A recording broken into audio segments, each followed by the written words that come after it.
ओम शांति। 6 अगस्त 70 की मुरली है और मुरली का टाइटल है दृष्टि से सृष्टि की रचना। दृष्टि से सृष्टि की रचना। सभी अव्यक्त स्थिति में रहते व्यक्त में कार्य कर रहे हो तो सभी अव्यक्त स्थिति में स्थित हो जाए। जैसे बाप अव्यक्त होते व्यक्त में प्रवेश हो कार्य करते हैं, वैसे बाप समान बने हो। बाबा अव्यक्त है लेकिन व्यक्त में प्रवेश करके कार्य करते हैं, बाप समान बनेंगे तभी औरों को भी बाप समान बना सकेंगे।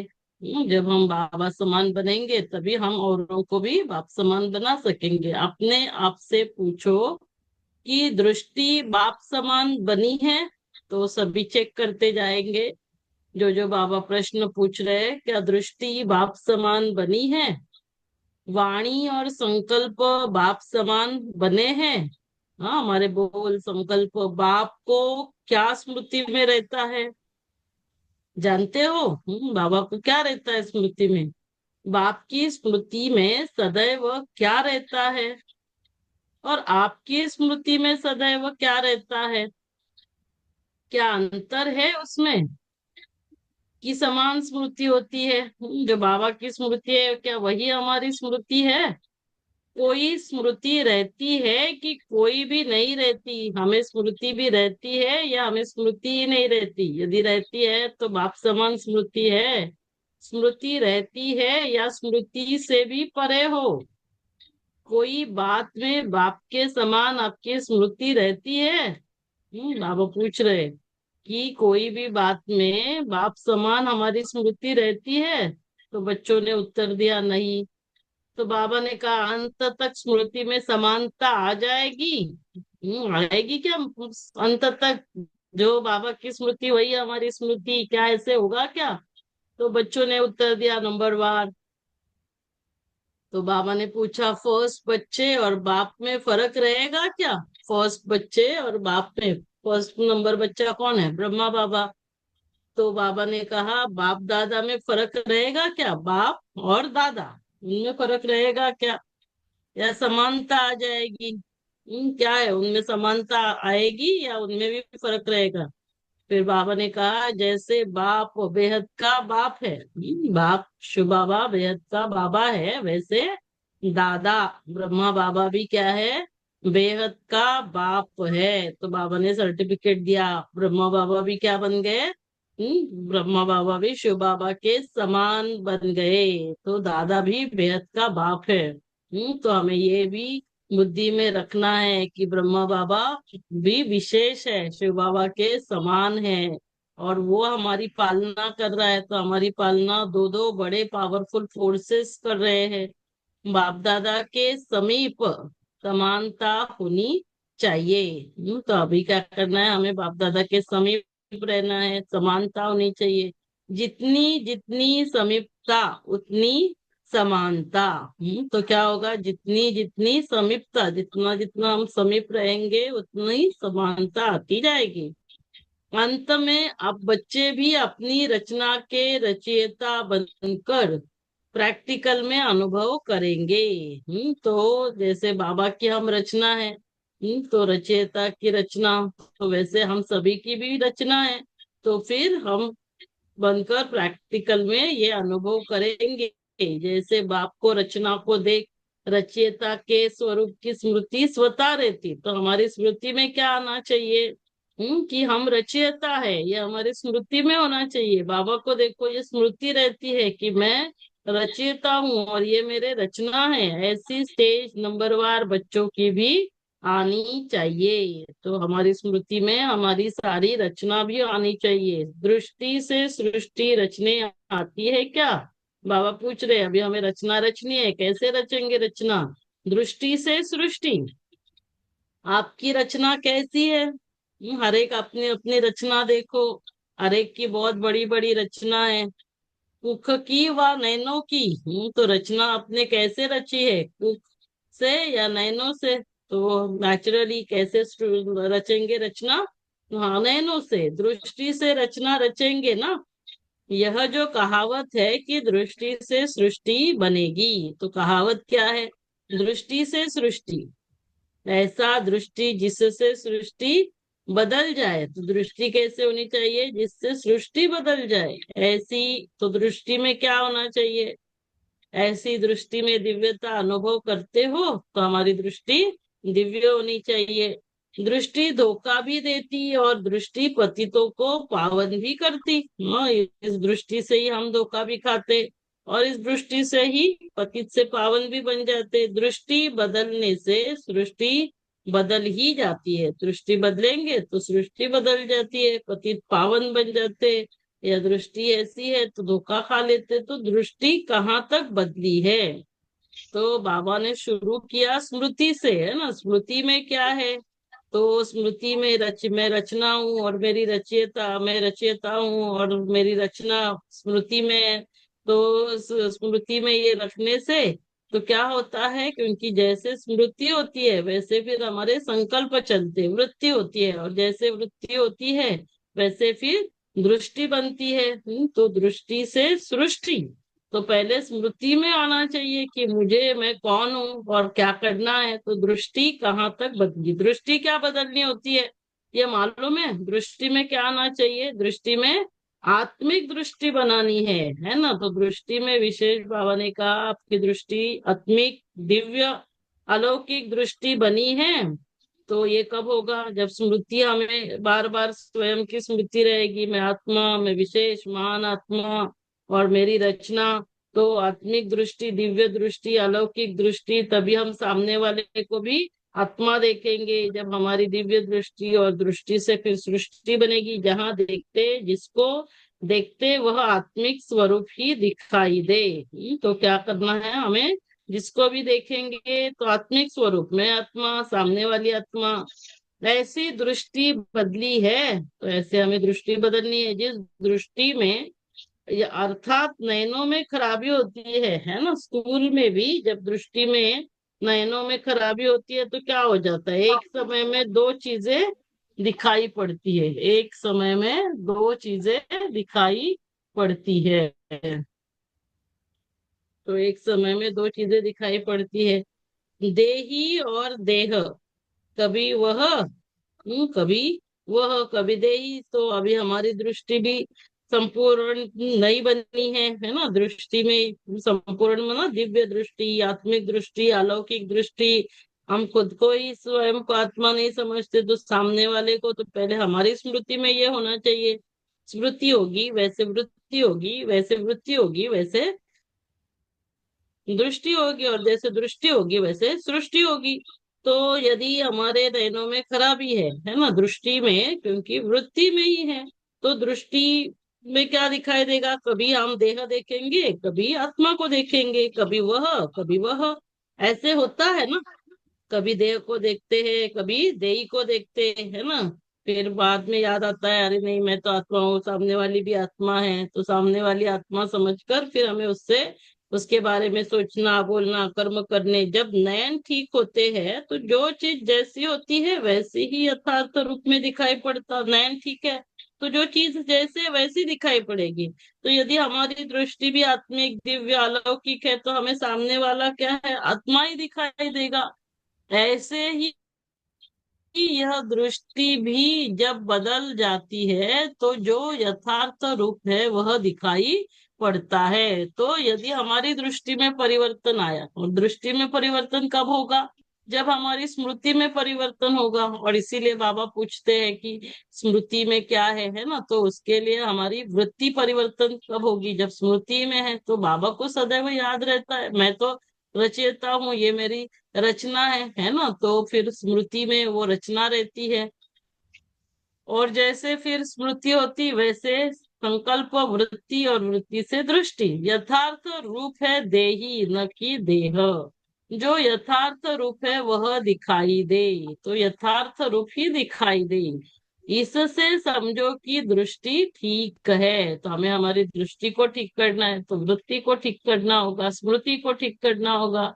दृष्टि के ऊपर बहुत ध्यान रखना है। दृष्टि बदल गई तो कब धोखा नहीं देगी। तो दृष्टि हमें धोखा नहीं देगी, नहीं तो यही दृष्टि किसी को पतित से पावन बनाएगी, कभी धोखा देगी। साक्षात्कार दृष्टि से ही करेंगे। अभी दृष्टि से क्या क्या होने वाला है, हाँ, आने वाले समय में जो साक्षात्कार होगा, सभी क्या करेंगे, दृष्टि लेने के लिए आएंगे, है ना। नजर से निहाल करना होगा साक्षात्कार। तो हमारी दृष्टि कैसे होनी चाहिए, दिव्य दृष्टि, अलौकिक दृष्टि, आत्मिक दृष्टि। जैसे चलो हमने बाबा को तो नहीं देखा, मम्मा को नहीं देखा, लेकिन हमने दादियों को तो देखा।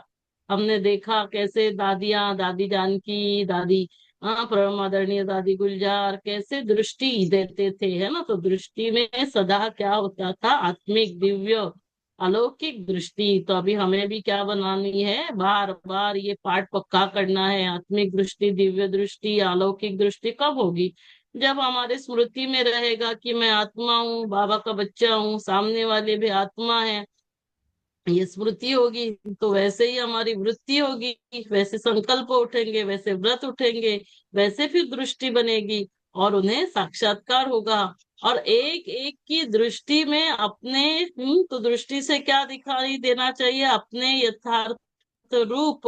रूप क्या है, आत्मा, सामने वाली भी समझे कि हाँ मैं आत्मा हूँ। और यथार्थ घर, हाँ, हमारा घर शांति धाम, परम धाम, तथा यथार्थ राजधानी, है ना, आने वाली हमारी नई दुनिया, सतयुग राजधानी देखेंगे। तो हमारी दृष्टि से क्या दिखाई देना चाहिए, हमारी दृष्टि से यथार्थ रूप, आत्मा, अपना घर यथार्थ और यथार्थ राजधानी। इतनी दृष्टि में पावर है, तो अभी हमें कितनी पावरफुल दृष्टि बनानी है। अगर यथार्थ दृष्टि है तो तो सदैव अपने को चेक करो कि कभी कोई भी सामने आए तो मेरी दृष्टि द्वारा क्या साक्षात्कार करेंगे। जो आपकी वृत्ति में होगा वैसा अन्य आपकी दृष्टि से देखेंगे। तो मेरी दृष्टि से क्या दिखाई देगा, जो मेरी वृत्ति में होगा। अगर वृत्ति देह अभिमान की है ना, तभी मुझे वृत्ति में क्या है, मैं स्वयं को आत्मा समझ ही नहीं रही हूँ, देह अभिमान चंचल है।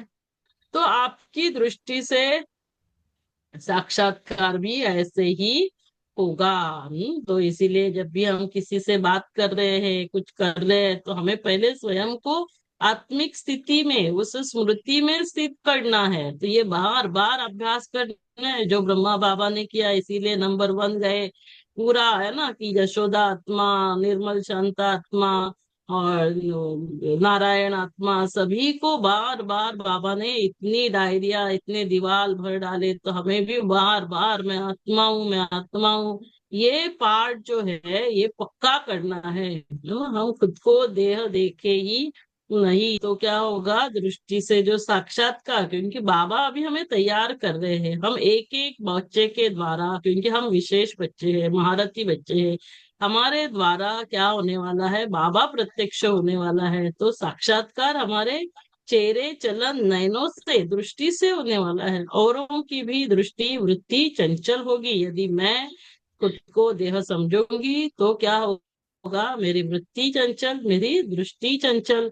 तो यथार्थ साक्षात्कार कर नहीं सकेंगे, ये समझते हो ना। सभी समझ रहे हैं ना, सभी समझ रहे हैं बाबा क्या हमें समझा रहे हैं। तीनों की ट्रेनिंग है ना, तो हमारी ट्रेनिंग चल रही है इस ग्रुप के लिए। मुख्य विषय है, तो मुख्य विषय क्या है हमारे लिए, अपनी वृत्ति के सुधार से अपनी दृष्टि को दिव्य बनाना। क्या करना है हमें, मुख्य सब्जेक्ट क्या है, क्या ट्रेनिंग चल रही है हमारी, हमारी वृत्ति में सुधार आए। वृत्ति कैसे होनी चाहिए, आत्मिक, अलौकिक, दिव्य वृत्ति। तो दृष्टि भी अलौकिक, दिव्य, आत्मिक बनेगी। कहाँ तक बनी है, चेक करते जाना, हरे क्या मेरी वृत्ति में सुधार आया, जिससे दृष्टि दिव्य बनी। नहीं बनी तो क्यों नहीं बनी है, तो बाबा पूछ रहे अभी तक क्यों नहीं बनी है, इस पर इनको स्पष्ट समझाना। सृष्टि न बदलने का कारण क्या है, क्यों सृष्टि नहीं बदल रही है, क्योंकि दृष्टि का न बदलना। हमारी दृष्टि नहीं बदली है तो सृष्टि नहीं बदलेगी। और दृष्टि क्यों नहीं बदली है, बदलने का कारण है वृत्ति का न बदलना। तो जब तक हमारी वृत्ति, और वृत्ति कब बदलेगी, जब स्मृति बदलेगी। इसीलिए बाबा ने आते ही मुरली के शुरू में पूछा कि बाबा की स्मृति में क्या है और आपकी स्मृति में क्या है। दृष्टि बदल जाए तो सृष्टि भी बदल जाए। तो कब बदलेगी ये सृष्टि? जब हमारी दृष्टि बदलेगी। दृष्टि कब बदलेगी? जब वृत्ति बदलेगी। वृत्ति कब बदलेगी? जब स्मृति बदलेगी। तो बार बार स्मृति में लाना है, मैं आत्मा हूँ, आत्मिक, दिव्य, अलौकिक हूँ। स्मृति, वृत्ति, दृष्टि, और दृष्टि से फिर सृष्टि, और वैसे ही फिर हमारे बोल, हमारे कर्म। आजकल सभी बच्चों के प्रति विशेष इशारा बाप दादा का यही है कि अपनी दृष्टि को बदलो। तो अभी हमें हमारी दृष्टि को बदलना ही है। साक्षात्कार मूर्त बनो, क्योंकि दृष्टि से ही साक्षात्कार होगा। देखने वाले ऐसे अनुभव करे कि यह नयन नहीं, लेकिन यह एक जादू की डिब्बिया है ना। हमारे नैनों से क्या दिखाई दे? जादू की डिब्बी। तो जैसे जादू की डिब्बी में भिन्न भिन्न नजारे देखते हैं, वैसे आपके नैनों में दिव्य रंगत देखे। नैनों में क्या दिखाई देना चाहिए? दिव्य रंगत, है ना। इस नैनों से यथार्थ रूप, यथार्थ घर, यथार्थ राजधानी, ऐसे दिव्य रंगत देखे। नयन साक्षात्कार के साधन बन जाए। नयनों से साक्षात्कार, हम कितना भाषण करेंगे, क्या करेंगे, उससे कुछ नहीं होने वाला है। तो अब हमारी वृत्ति में परिवर्तन, दृष्टि में, स्मृति में। तो ये बार बार, इसीलिए बाबा कहते हैं कि बार बार अव्यक्त स्थिति का अभ्यास करो, बिंदु रूप स्थिति का अभ्यास करो, स्वयं को आत्मा बिंदु समझो, शिव बाबा बिंदु, उनकी याद में रहो। तो ये दो अभ्यास हम बार बार करेंगे तो क्या होगा? स्मृति, वृत्ति, दृष्टि परिवर्तन होगी, साक्षात्कार होगा। नयन साक्षात्कार के साधन बन जाए। यह ग्रुप मालूम है कौन सा ग्रुप है? इनमें विशेषता क्या है? सारे विश्व के अंदर विशेष आत्माएं हो। ऐसे तो नहीं समझते कि हम साधारण हैं। हाँ, जो सभी ये अव्यक्त मुरली भी सुन रहे हैं, ऐसे कोई साधारण आत्मा हर दिन दो दो मुरलियां नहीं सुन सकती, ऐसे कभी नहीं समझना। सारे विश्व के अंदर हम विशेष आत्माएं हैं। विशेष आत्माएं कौन है? अगर आप विशेष आत्माएं न होती तो बाबा ने अपना क्यों बनाया है?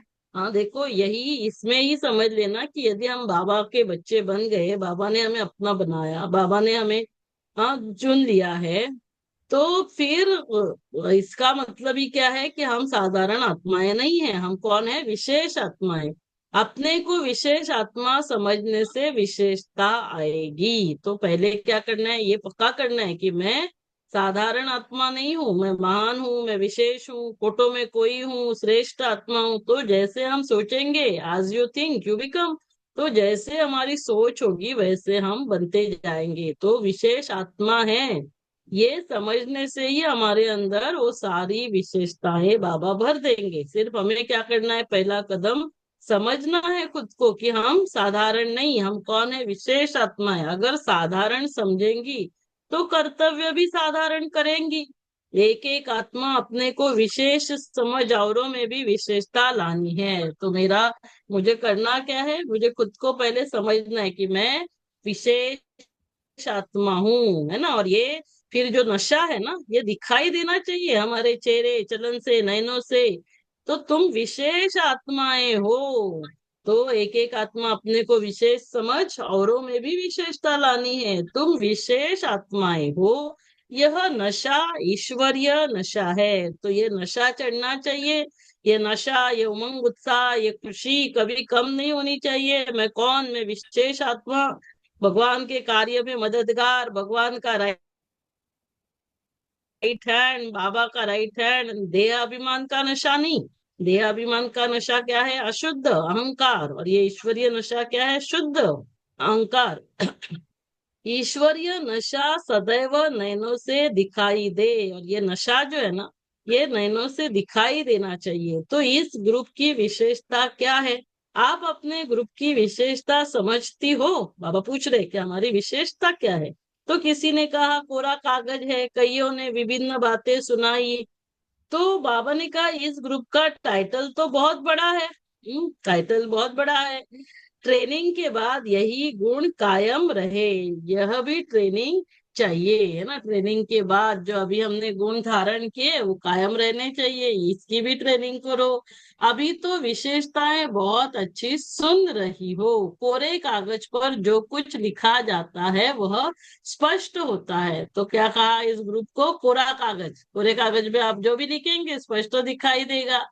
और जितना स्पष्ट उतना श्रेष्ठ, है ना। जो स्पष्ट दिखता है वो श्रेष्ठ होता है। अगर स्पष्टता में कमी है तो श्रेष्ठता में भी कमी। तो अभी हमें भी क्या करना है? कोरा कागज बन जाना है। जो बाबा लिखे वो स्पष्ट दिखाई दे तो श्रेष्ठ बन जाएंगे। जहाँ स्पष्टता है वहां श्रेष्ठता, जहाँ स्पष्टता की कमी है वहां श्रेष्ठता की कमी। तो बिल्कुल स्पष्ट होना चाहिए कि हम कौन हैं, हमें करना क्या है, और कुछ मिक्स नहीं करना है ना। तो जो जैसे बाबा हमें बता रहे बस वही हमारी बुद्धि में स्मृति में अभी रखना है। कोई कोई मिक्स बहुत करते हैं, है ना, कोई कोई मिक्स कर लेते हैं। इससे क्या होता है? मिक्स करने से क्या होता है?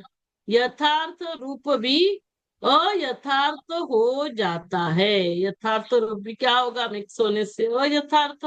तो यथार्थ रूप आत्मा, यथार्थ गढ़, यथार्थ राजधानी यही दिखाई देनी चाहिए। वही ज्ञान की बातें माया का रूप बन जाती। इसीलिए इस ग्रुप की यह विशेषता चित्र में दिखाई दे कि यह ग्रुप सदा स्पष्ट और श्रेष्ठ रहा। तो कैसे रहना है? हाँ, स्पष्ट रहना है ना। हमारा जो चित्त है वो भी एकदम स्पष्ट होना चाहिए। तो श्रेष्ठ बनेंगे, स्पष्ट और श्रेष्ठ। कोई मिक्स नहीं वहां पर। बाबा की श्रीमत ही चलनी चाहिए। सदैव अपने यथार्थ रूप में रहे। जो बात जैसी है उस रूप से जानकर धारण करनी है। तो मैं जो हूँ, जैसा हूँ, बाबा का बच्चा हूँ, बाबा जो है जैसे है ना, मेरा है, और चलते चलना है। तो जो जैसे है वैसे धारण करके हमें चलते चलना है। कोई कुछ भी कहे लेकिन जो बाबा हमें बता रहे हैं वही हमें धारण करना है, चलते चलना है। यह है स्पष्टता। स्पष्टता कैसे किसको कहेंगे? जो जैसा जो रूप है ना, वैसे जानकर धारण करना और उसके अनुसार ही चलते चलना है। इस ग्रुप को बाप दादा क्या टाइटल देते हैं? जैसे कहावत है ना। कहावत क्या है? बाबा बता रहे छोटे सुभान अल्लाह, है ना। बड़े तो बड़े लेकिन छोटे भी क्या है? सुभान अल्लाह। लेकिन बाप दादा कहते छोटे तो सुभान अल्लाह नहीं, क्या कहते? छोटे तो समान अल्लाह। क्या बता रहे बाबा हमको? कि आप कौन हो? समान अल्लाह, समान बाप, है ना। तो सभी बातों में कदम कदम में समानता रखो। तो हमें क्या करना है? बाप समान। मैं कौन हूँ? मैं बाप समान संपन्न संपूर्ण हूँ। ये ऐसे नहीं सोचना मैं बाप समान बनूंगा। हमें बार बार विजुलाइज क्या करना है? मैं विशेष हूँ, मैं बाप समान हूँ, संपन्न हूँ, संपूर्ण हूँ। तो वैसे बनते जाएंगे, बनेंगे नहीं। मैं हूँ ऑलरेडी, लेकिन समानता कैसे आएगी? कब आएगी? कब बनेंगे बाप समान? समानता के लिए दो बातें ध्यान में रखना है। समानता के लिए क्या करेंगे? दो बातें। कौन सी दो बातें ध्यान में रखेंगे? साकार रूप में क्या विशेषताएं थी? साकार रूप में ब्रह्मा बाबा ने क्या समझा स्वयं को? बाप समान। मैं आधार मूर्त, उद्धार मूर्त। एक तो सदैव अपने को आधार मूर्त समझो, है ना। तो जैसे जैसे समझते जाएंगे वैसे वैसे बनते जाएंगे। समझना ही बनना है। पहले उसके लिए खुद को समझना है कि हाँ मैं जिम्मेवार हूँ। अभी हमको यदि हम समझते हैं कि हाँ मुझे इवनिंग ये मुरली क्लास है उसको रिकॉर्डिंग करना है, जब हम समझते हैं कि हाँ ये मेरी रिस्पॉन्सिबिलिटी है, तो हम ध्यान देते हैं कि हाँ नहीं चलो मुझे टाइम पर पहुंचना है, टाइम पर मीटिंग स्टार्ट करनी है। तो ये कब होगा? जब हम वो रिस्पॉन्सिबिलिटी समझेंगे। जब नहीं समझेंगे तो चलो टाइम पे चालू हुआ नहीं हुआ क्या फर्क पड़ता है। तो ऐसे नहीं। तो इसीलिए हमें समझना है कि ये सृष्टि के, हाँ आप समझ रहे हो, ये पूरी जो नई दुनिया बन रही है, सतयुग बन रहा है, नई दुनिया बन रही है, नई सृष्टि बन रही है, नया विश्व बन रहा है, हम सभी उसके आधार मूर्त उद्धार मूर्त है। ये समझने से हमारे अंदर वो परिवर्तन आना चालू हो जाता है। सदैव अपने को आधार मूर्त समझो। सारे विश्व के आधार मूर्त, है ना। ऐसे वैसे नहीं, पूरे विश्व के लिए हम आधार उद्धार मूर्त है। इससे क्या होगा? क्या होगा कि जो भी कर्म करेंगे जिम्मेवारी से करेंगे तो क्या होता है? वो रिस्पॉन्सिबिलिटी, वो जिम्मेवारी मेरे अंदर आती है। अलबेलापन नहीं रहेगा। अलबेलापन समाप्त होता है। जैसे बाप दादा सर्व के आधार मूर्त है ना। बाप दादा की स्मृति में क्या है कि मैं ये जो रचना है उसका मैं आधार मूर्त है। वैसे हर एक बच्चा विश्व के आधार मूर्त है। तो क्या समझेंगे स्वयं को? मैं विशेष आत्मा हूँ। समझेंगे मैं विश्व का आधार मूर्त हूँ, उद्धार मूर्त हूँ। मेरे द्वारा इस विश्व का उद्धार होने वाला है। इस विश्व का मैं फाउंडेशन हूँ, आधार हूँ। जो कर्म आप करेंगे वह सभी करेंगे। संगम पर जो रस्म चलती है भक्ति मार्ग में बदल कर चलती है। जो कुछ संगम पर होता है वही फिर भक्ति में यादगार बनाया जाता है। सारे विश्व के आप आधार मूर्त हो। हर एक को अपने को आधार मूर्त समझना है।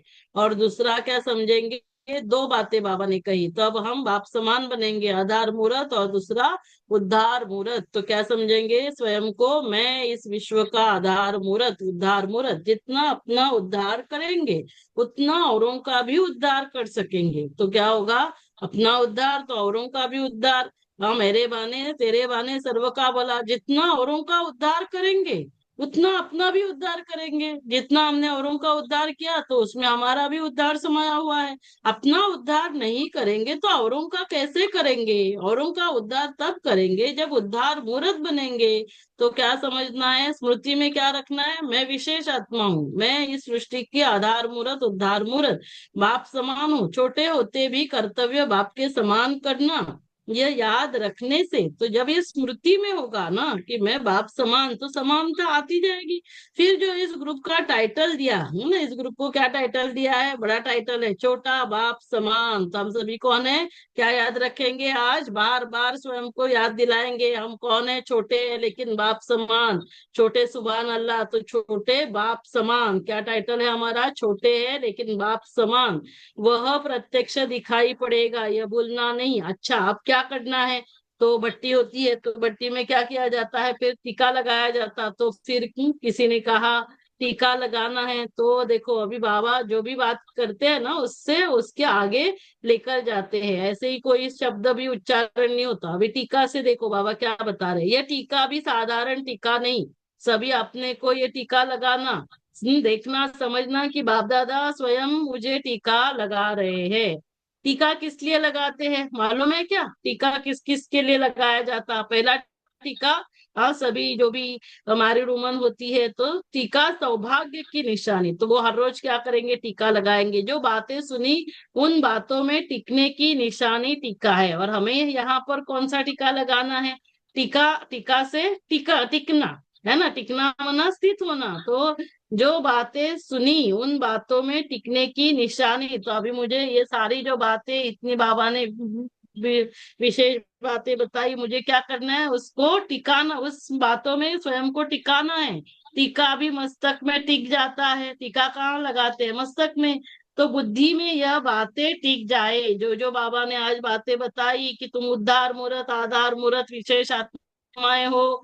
आपकी वृत्ति, स्मृति, वृत्ति, दृष्टि से ये सृष्टि बदल जाएगी। तो ये सारी बातें कहाँ टिकाएंगे? उसको बुद्धि में। इसीलिए ये टीका दिया जाता। तो बाबा हमको टीका क्यों दे रहे हैं? ताकि ये बातें बुद्धि में टिक जाए।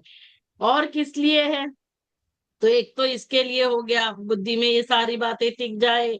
हाँ, भाग्य का टीका। तो बाकी और किस लिए? तो फिर किसी ने, कईयों ने अपना विचार सुनाया। बाप दादा जो सुनाएंगे वह और है, लेकिन बाबा ने क्या कहा? बाप दादा और कुछ सुना रहे हैं। तो ये टीका, टीका जो वैक्सीन का टीका लगता है ना, इंजेक्शन, सदा माया के रोगों से निवृत्त रहने का टीका है। तो ये टीका लगाने से क्या होगा? इंजेक्शन लगाने से, जैसे वो इंजेक्शन लगाएंगे वैक्सीन, जैसे कोविड का वैक्सीन, तो उन रोगों से हम निवृत्त रहते हैं।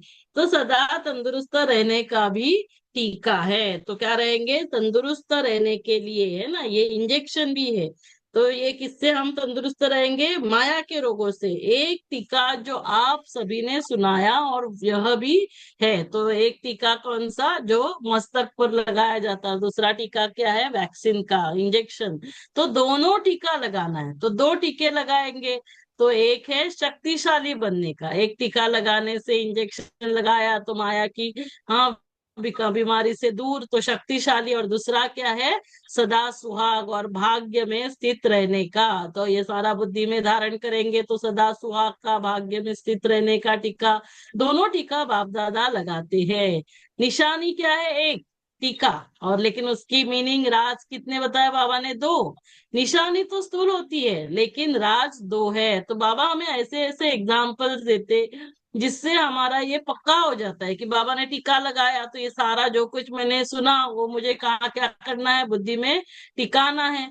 और दूसरा क्या है कि ताकि ये याद रहने से माया के बीमारी से हम बच जाएंगे। इसीलिए ऐसे तिलक नहीं लगाना। तो ऐसे ही नहीं लगाना, उसका मीनिंग समझकर तिलक लगाना, अर्थात सदा काल के लिए। और तिलक क्या है? तिलक मना प्रतिज्ञा कर रहे हैं। ये टीका एक प्रतिज्ञा की निशानी है। सदैव हर बात में पास विथ ऑनर बनेंगे। तो प्रतिज्ञा क्या याद रखेंगे? हमने टीका लगाया है किस लिए? ताकि प्रतिज्ञा की है। क्या प्रतिज्ञा है हमारी? इस प्रतिज्ञा का तिलक कि मैं कौन? मैं पास विथ ऑनर बनने वाली आत्मा। इतनी हिम्मत है? हिम्मत है क्या सभी में? पास नहीं बल्कि pass with honour. Pass with honour और पास में क्या फर्क है बाबा पूछ रहे हैं। पास विथ ऑनर मना क्या? अर्थात मन में भी संकल्पों से सजा न खाए। तो मन में भी ऐसे संकल्प ना उठे जिससे हम सजा खाए। धर्मराज की सजाओं की तो बात पीछे है, परंतु अपने संकल्पों की है ना, तो ये चेकिंग करना। कहीं हम अपने संकल्पों से तो सजा नहीं देते हैं खुद को, उलझन संकल्पों में अथवा सजाओं से परे।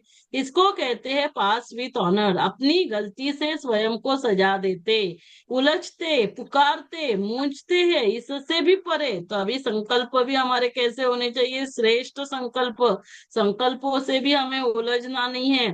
पास विथ ऑनर इसको कहते हैं। ऐसी प्रतिज्ञा करने को तैयार हो, संकल्पों में भी न उलझे। वाणी कर्म संबंध संपर्क की बात छोड़ दो, है ना, वो तो पीछे है। जो यदि हम संकल्प में ही नहीं उलझेंगे तो हमारे हमारे बोल भी श्रेष्ठ होंगे, कर्म श्रेष्ठ, संबंध संपर्क में व्यवहार में श्रेष्ठता आएगी। वह तो मोटी बात है। ऐसी प्रतिज्ञा वाला ग्रुप है तो हमें हिम्मत रखनी है। तो बाबा इसको क्या कहते हैं? हिम्मतवान ग्रुप है ना, जिसने हिम्मत रखी। और क्योंकि हिम्मत होती है, रखते हैं, तो क्या मिलती है? बाबा की मदद। हिम्मत कायम रहेगी तो सर्व मददगार पत्ते रहेंगे। सहयोगी बनेंगे तो स्नेह मिलता रहेगा, है ना। बाबा के कार्य में हम सहयोगी रहेंगे तो सहयोगी से सहयोग मिलता है, स्नेह से स्नेह मिलता है। जैसे वृक्ष में जो कोमल और छोटे पत्ते निकलते वह बहुत प्रिय लगते हैं। देखो छोटे छोटे पत्ते बहुत कोमल होते हैं, प्रिय लगते हैं। लेकिन चिड़िया भी कोमल पत्तों को ही खाती है ना। यहाँ चिड़िया कौन है? माया रूपी चिड़िया। सिर्फ प्यारे रहना किसके? तो हमें प्यारा माया का नहीं बनना है, बाप दादा के प्यारे, न कि माया रूपी चिड़ियों के। तो यह भी कोमल पत्ते हैं, है ना। नए नए बच्चे कोमल पत्तों को कमाल करनी है। तो हमें क्या करना है? हम कोमल पत्ते कमाल करनी है। क्या कमाल करना है? अपने ईश्वरीय चरित्र के ऊपर सर्वों को आकर्षित करना। तो हमारा चरित्र कैसे हो? ईश्वरीय चरित्र, अपने ऊपर नहीं, चरित्र के ऊपर आकर्षित करना। इस ग्रुप के ऊपर पूरा ध्यान है। इस ग्रुप को अपने ऊपर भी इतना ही ध्यान रखना है। अच्छा, तो हमें क्या करना है? हमारे चेहरे चलन से, हमारे चरित्र से, है ना, सभी बाबा की तरफ आकर्षित, ईश्वरीय चरित्र आकर्षित करे, ना कि हम आकर्षित करें। तो हमारा चरित्र, हमारा चित्र ये कैसे होना चाहिए? बाप समान होना चाहिए। ओम शांति।